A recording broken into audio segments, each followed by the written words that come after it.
চট্টগ্রামের ব্যস্ত নগরীর মাঝে লুকিয়ে আছে রঙে রূপে অনন্য এক স্থাপত্য নিদর্শন চন্দনপুরা তাজ মসজিদ। প্রায় ১৫০ বছরের পুরনো এই ঐতিহাসিক মসজিদটি অবস্থিত নগরীর চকবাজারের সিরাজউদ্দৌলা সড়কে, যেখানে দূর থেকেই চোখে পড়ে এর বর্ণিল সৌন্দর্য। লাল, সবুজ, হলুদ সহ নানা রঙের সমাহার, সঙ্গে লতাপাতার নকশা আর সূক্ষ্ম কারুকাজ, সব মিলিয়ে যেন এক জীবন্ত শিল্পকর্ম। ১৮৭০ সালে এই মসজিদটি প্রতিষ্ঠা করেন আব্দুল হামিদ মাস্টার। তখন এটি ছিল মাটি ও চুন সুরকির দেয়াল এবং টিনের ছাদের তৈরি। সময়ের সঙ্গে সঙ্গে তার বংশধর ব্রিটিশ সরকারের ঠিকাদার আবু সৈয়দ দোভাষ ১৯৪৬ সালে মসজিদটি বড় সংস্কারের উদ্যোগ নেন।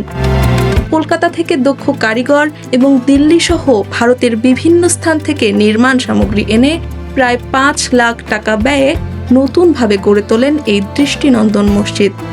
প্রায় ১৩ শতক জায়গার ওপর নির্মিত এই দোতলা মসজিদে রয়েছে ছোট বড় ১৫টি গম্বুজ। সবচেয়ে বড় গম্বুজটি তৈরিতে তৎকালীন সময়ে প্রায় ৪ লাখ টাকার ১৫ মণ রূপা ও পিতলের প্রয়োজন হয়।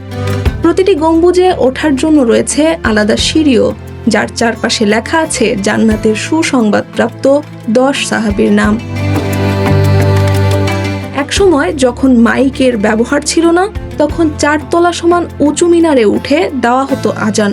সেই ঐতিহ্যের সাক্ষী হয়ে এখনো দাঁড়িয়ে আছে ২টি মিনার। মসজিদটির চারিদিকে রয়েছে বিশেষ ভেন্টিলেশন ব্যবস্থা। দেয়ালের ফাঁক দিয়ে ভেতরে ঢোকে আলো বাতাস, যা মসজিদের ভেতর তৈরি করে এক অপূর্ব প্রশান্ত পরিবেশ।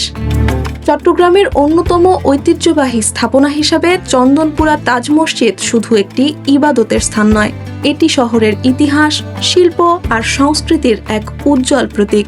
তাই দেশ বিদেশের বিভিন্ন প্রকাশনায় এই মসজিদের ছবি স্থান পায়, আর সেই টানেই বহু পর্যটক ছুটে আসেন এই অনন্য স্থাপত্য দেখতে।